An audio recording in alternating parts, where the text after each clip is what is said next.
she said that her post. You saw the post game where she got up there and she was crying and said people were sexualizing her. OJ.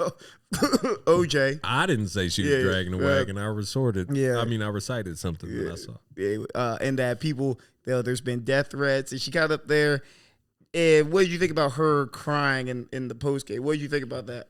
I wonder if you had the same thoughts that I had. That's one. I ain't had no bad. I don't think of it. I just was like, all right, she crying and she talking about a whole bunch of other shit that don't really got nothing to do. Like y'all lost, and I get the emotion. Like if they was doing that to you, like y'all should have said something. Like I feel like people should say stuff. Yeah.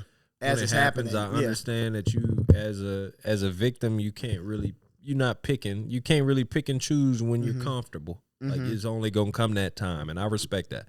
That's not what I'm talking about. I was just like, it didn't feel about basketball. So now the people asking you questions, like, I don't know how to do this dance with you as a media member because I'm just trying to talk about basketball. That's what we trying to keep it at.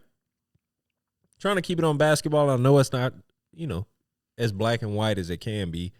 And, y'all just need to stop being fucking creeps. Let these shorties play basketball and shut up. If you don't like it, if you don't think they talented, don't watch none. Don't watch none of it. Yeah. I would say I think the reason a lot of people, I think I saw a couple people with criticisms of it. I saw like Acho had a big criticism of it. And I think the main point, I think the key takeaway about it is just it rings hollow after a loss. You know what I'm saying? Like, if y'all would have won, you wouldn't be up there talking about this. Right. You know what I'm saying? And so been a topic of conversation. It comes across as excuse making. We're not saying that they're not saying that that's any of that's good. We're not saying that any of that stuff's not real, right? We're not saying that it's not your lived experience. It's just it seems this is a weird time to bring it up, and it comes off as excuse making when this is now you're on the biggest stage. And it's also, I'll say this another thing, right? Angel Reese and LSU have built themselves as villains all year for the last 2 years, right? They have a very bad boy Pistons attitude. They walk around with a lot of swagger, a lot of I don't give a fuck swagger. Yeah, and so they trash talk, and all that's cool. All that is good for sports. Yeah, all that's good for sports. I love it, right? But if you were the villain, if you're gonna be Draymond Green, if you're gonna be Dylan Brooks. If you lose, you can't get up there and start boo-hooing. You got to just say, they were the better team today. And if you want to discuss other topics that relate to your life and what you're going through, right?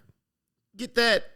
You got to save that, because again, it's just this is just media training. It's gonna come off as excuse making. Right. You want to do a podcast next week, talk about things you've been going through, relationship stuff, experiences. That's cool. But do that not in the post game. No, I feel that. And I think that when you criticize shit like this, you just got to keep it as this is the leader of that team. This is not that opportunity. So you just kind of got to be consistent because she expresses how she understands her platform. Yeah. She's a young woman, by the way. She's 22. Yeah, she's 22. So, I mean, you got to just pick and choose wiser when you are a leader, when you choose to, talk about stuff like that, because now what are we talking about? It'd be better and it would be more impactful if you bring it to us instead of us saying, hey, can we talk about this? They're like, hold on, wait, before I answer your question, let me bring out some random shit. Yeah. Don't do that. Yeah. We don't need surprise guests, cameo topics. Yeah. None of